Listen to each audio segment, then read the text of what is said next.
Hi everybody, thanks for tuning in. Today I'm going to show you how to replace your V-brake brake pads without replacing the brake cable. Now this is assuming that your brake cables are working just fine as they are, and the way you'd know that is if you're braking well with the handle and the calipers are independently moving backwards and forward as they should. If that's the case, then you know that the cable itself is running smoothly inside the outer cable and up to the levers. If you're not experiencing that smoothness, then it probably is time to replace your cables as well. Moreover, if your calipers are moving not equally away and towards the rim, then again you need some work on that. Have a look at my other videos and I'll show you how to do that. But as I've said, today we're looking at replacing these brake pads. Now what I need you to do before just whipping out the old pads and putting in the new is to make sure that your pads are currently in a good position in the fact that they're actually touching the metal of the rim. Here we go, so the rim of the actual wheel. As you can see here, this brake pad actually is falling a bit below that, and because it hasn't been changed for some time, if I just open this caliper up, you'll see that there's actually a ridge.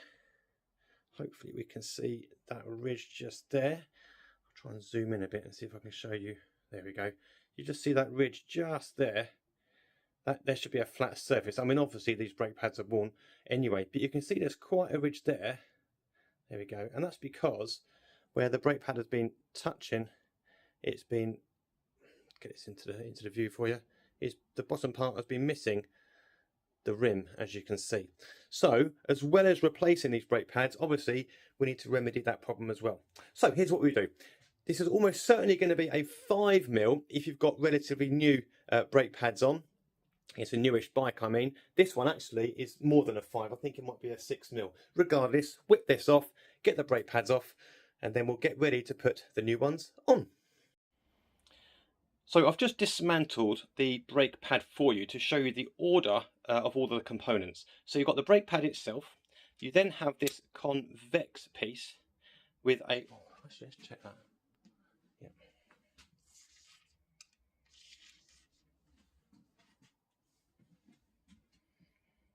Okay, so I've just dismantled this brake pad for you just to show all the different components in order. So the way it works is you'd have your brake pad, obviously, and then the next thing to be fitted is a convex. I hope I've got that the right way around. I'm sure I paid attention in school. You've got this convex washer, which enables this concave system to fit inside. So those two bits will go next to each other onto the brake pad. You then would have the caliper, which I'll show you in a moment. I'll show you it in situ. And then you have a reverse of what you've just had. So another convex and a concave. And again, these two will be working independently with it, in sync rather, with each other. And what you'll see, hopefully I can show you here, is there just means there's some movement here. Hopefully I can get this in focus for you guys. I'm doing this one-handed at the moment. So it means that the brake pad can move ever so slightly and enable a proper square-on fitting to the rim. Where it meets the rim, it's not going to be off kilter. Okay, so you've got those, then you've got a simple washer and the nut to finish. So let's get this back onto the rim, the camera onto the rim. We'll get the brake pads onto the caliper, and then you'll see it in real time. Okay, so we're about ready to put everything on. You'll notice here there's a slight arm of a spring. This spring is part of the caliper arm here.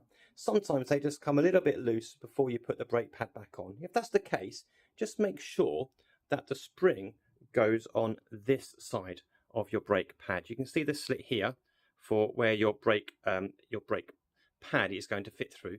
Just make sure the spring isn't caught up this side where the fork is. It's got to stay here. Okay, once you've got that established, you're now ready to pop everything back. Let's just get ourselves back in focus here. Excellent. Okay, so there's your brake pad. You remember we had those two washers from before. One of these washers, these are the concave ones, one of them is double the thickness of the other, you'll see here. What this does is enables you to reduce the gap from the caliper to the rims, particularly with older style bikes. Sometimes there was a considerable gap. So normal companies who sell these brake pads will sell washers of two different sizes, and provided you do the same on both sides, it will just enable the brake pad to nicely meet the rim. In this case, it was the thin one that was on the caliper arm side, or rather the rim side of the caliper. So we're going to pop that on. Then we're going to pop the convex washer in its place in front, and you can see there the two marry up nicely, which just enables that 3D movement for the brake pad touching the rim. Once those two are on, you can pop this through, again just making sure that spring arm is camera side rather than the other side of the bolt. You can see the silver part of the brake pad bolt coming through here. So the spring is our side of that. Holding this with a finger, you need to get your other convex, if it is, washer just there, and then we'll get that thicker one just there that I showed you. I'm going to spin the camera around to show you a little bit now. There we go. That's not right though.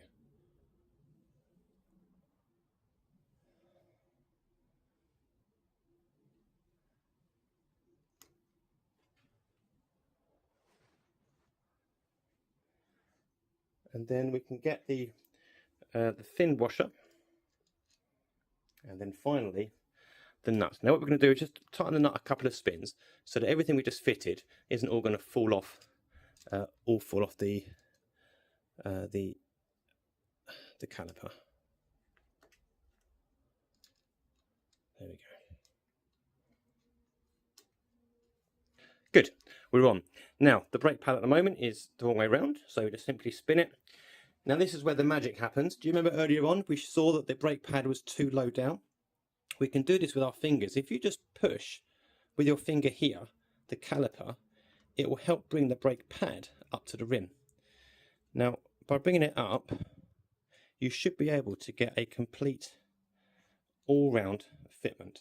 But one way you can test it is by bringing the camera angle round. Hopefully I can show you. No, not quite. But you need to be looking down the gap essentially between the rim and the brake pad to make sure there's a real solid connection. And remember those convex and concave washers? That just enables things to move both sides to make sure there's a real proper decent connection there. There we go. So that's nicely in place. It's touching the brake rim nicely. There's no overlap underneath, so it's perfectly in touch. You then need to get your Allen key or hex wrench, one you had before, to tighten things up. Now, because of the beauty of friction, as you tighten this up, the brake pad may start to also turn clockwise as you're tightening. So as it bites, it might start to move. One good tip is to let tension off the caliper arm, and with that thumb you're using to hold the caliper arm, you can just put some downward pressure on the brake pad here, just as you're tightening, to finish things off. And then one final check, and that's you there with one brake pad. So what I'm going to do is I'm going to do the other one without any talking, and you can see how quickly it can be done, and in your head you can perhaps give me advice on how to do it, just to make sure we've got everything in the right order. So here goes. So as I said, this is the old style. So this is a 5mm Allen key or hex wrench, and that's not fitting in. 5mm will fit the new one that's going to be fitted. So I think this one's going to be a 6. Let's just have a little look and have a double check. So 6mm at the ready, and there we go, straight in. So it should be one or the other. It might be you have a different form of fitting as well, a different type of nut or bolt even that attaches the V-brake pads, but almost certainly it's going to be a 5, possibly a 6mm. Anyway, you want to get these extra bits off the side because we're replacing new for old, or old for new. You're not going to need to worry about the order of these parts here, but I'm going to show you in a moment how that works, and if you're lucky I might even make the video in focus.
So that's the other brake pad on.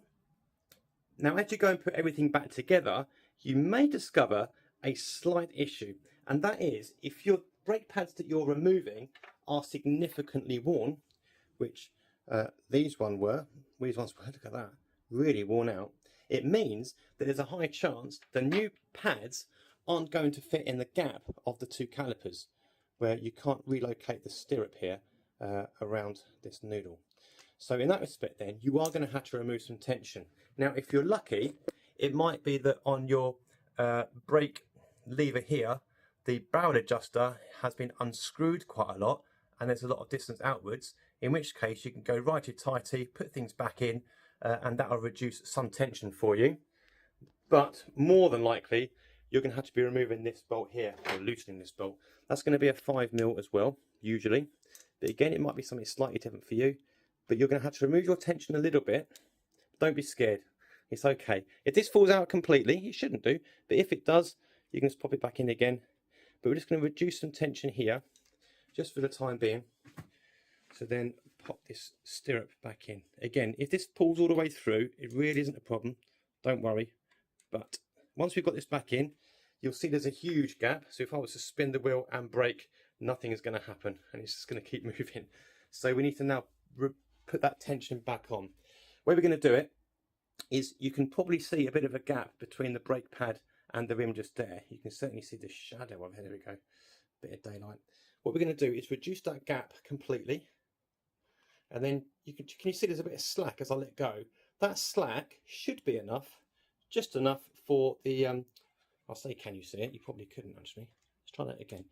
If you close the calipers completely to touch the rim on either side, so I'm doing this one, and my thumb is pressing the other pad to the rim, that obviously means the wheel won't be able to spin. But you can see, hopefully, there's a bit of slack that's been reduced here, where this is sagging.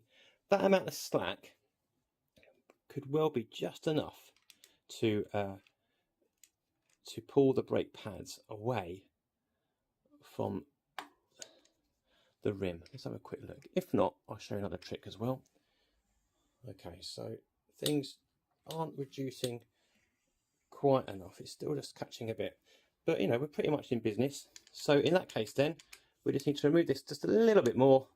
And by keeping pressure where my finger, index finger and thumb are, we can just, there we go, let the caliper out a bit more and see how that goes.